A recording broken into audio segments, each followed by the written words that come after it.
Weeks into my year of local living, I can begin to feel the pace of my body slowing down. The inner residue of hurry and restlessness is gradually seeping out of my nervous system. It is a subtle shift, and it has taken this long to begin registering in my conscious mind. I'm able to sit still for longer periods, not because I'm more determined to do so, but because I just want to. My mind is more available to what I am seeing, with less wanting of things to be different, less pursuit of external stimulation. I simply see more of what is right in front of me.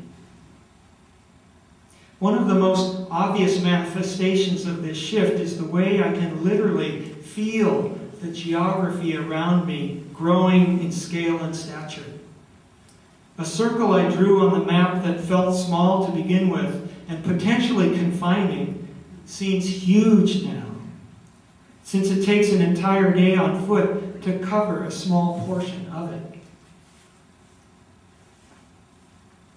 15 miles of walking is about what I am good for.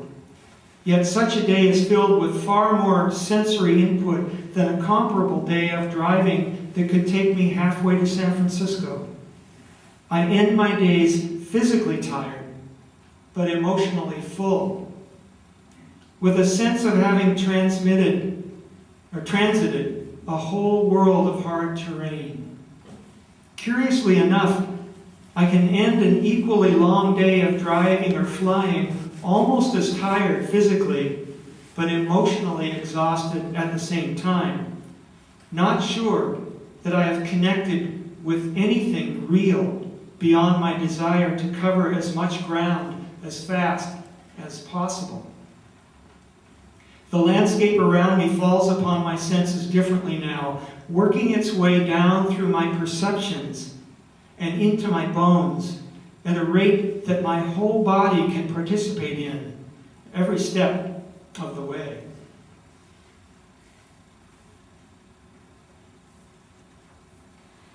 Coming into the spring, I shifted my focus to bicycling. And I bought myself a new bike for the first time in 25, 30 years. There's a little bit of bike trivia I want to share before I share some readings here. The epigraph to the spoke section, taken from a bicycle website. The most efficient animal on Earth, in terms of weight transported over distance for energy expended, is a human on a bicycle. The most efficient machine on Earth, in terms of weight transported over distance for energy expended, is a human on a bicycle.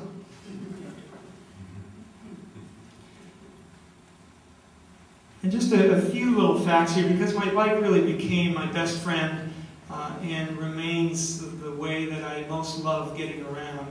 A couple years after finishing the year in Circumference. There are compelling reasons why my bicycle spent so many years rusting in the garage, while I became ever more dependent on my car.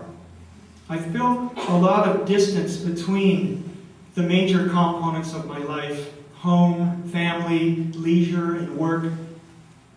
My house is miles from the nearest shopping center or public gathering place. Only a handful of buses pass near my home daily, and no buses at all come by on weekends. Going car-free where I live has left me with few of the advantages of rural life and minimal access to the advantages of the city, all of which my wife patiently explained to me before I began this experiment. With no recourse to my car, I have left myself temporarily helpless without my bicycle, which means that I suddenly find my bicycle very interesting.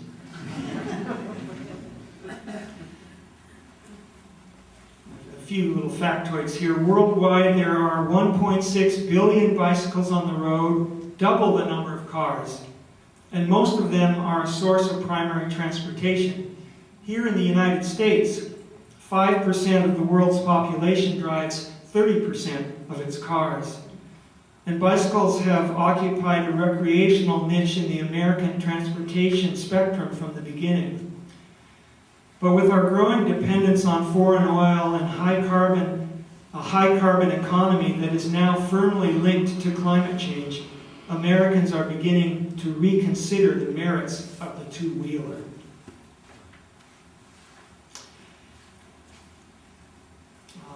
One of my bike trips was through the Inner Sound, going up would be across the ferry to Port Townsend. I did this with my son Alex.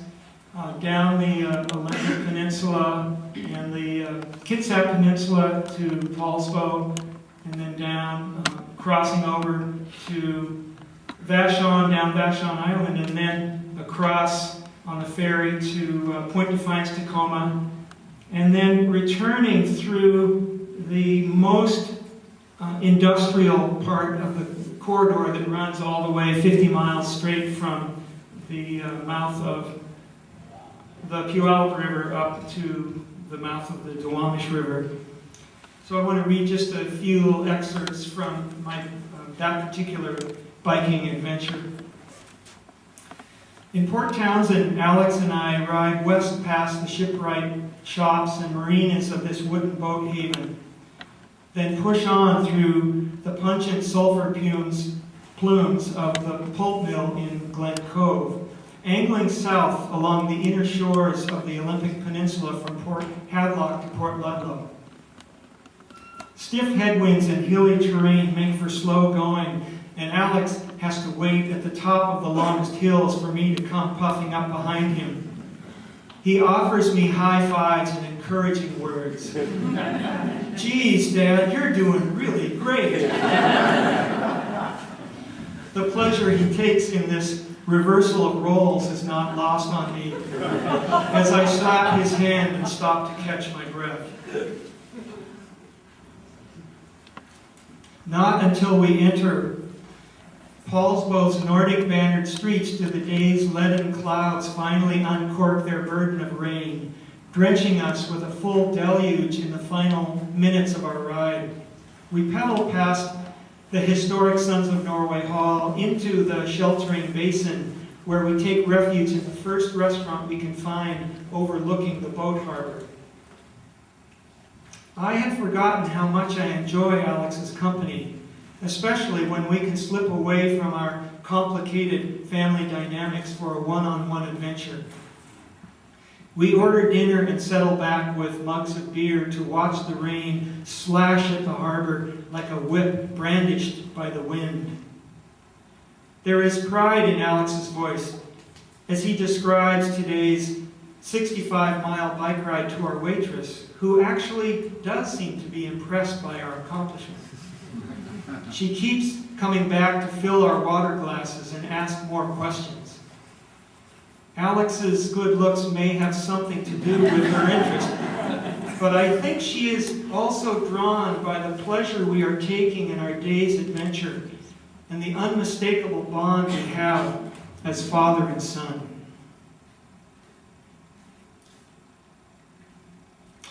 I want to read a couple excerpts from the portion of the ride from Point Defiance and Tacoma up through the Duwamish estuary because, and this is partly because People for Puget Sound is doing so much work to restore those areas, the really heavy lifting, that's going to take a long time. It's going to take many hundreds of years.